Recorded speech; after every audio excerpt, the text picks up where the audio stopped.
അത്യുന്നതന്റെ സംരക്ഷണത്തിൽ വസിക്കുന്നവനും സർവശക്തന്റെ തണലിൽ കഴിയുന്നവനും കർത്താവിനോട് എൻ്റെ സങ്കേതവും എൻ്റെ കോട്ടയും ഞാൻ ആശ്രയിക്കുന്ന എൻ്റെ ദൈവവും എന്ന് പറയും.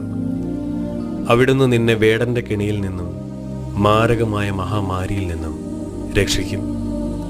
തൻ്റെ തൂവലുകൾ കൊണ്ട് അവിടുന്ന് നിന്നെ മറച്ചുകൊള്ളും. അവിടുത്തെ ചിറകുകളുടെ കീഴിൽ നിനക്ക് അഭയം ലഭിക്കും. അവിടുത്തെ വിശ്വസ്തത നിനക്ക് കവചവും പരിചയമായിരിക്കും. രാത്രിയിലെ ഭീകരതയെയും പകൽ പറക്കുന്ന അസ്ത്രത്തെയും നീ ഭയപ്പെടേണ്ട. ഇരുട്ടിൽ സഞ്ചരിക്കുന്ന മഹാമാരിയെയും നട്ടുച്ചയ്ക്ക് വരുന്ന വിനാശത്തെയും നീ പേടിക്കേണ്ട. നിന്റെ പാർശ്വങ്ങളിൽ 1000 മരിച്ചു വീണേക്കാം, നിന്റെ വലത്തുവശത്ത് 10,000. എങ്കിലും നിനക്കൊരനർത്ഥവും സംഭവിക്കുകയില്ല. ഞാൻ അങ്ങനെ വിശ്വസിക്കുന്നു. ആമേൻ.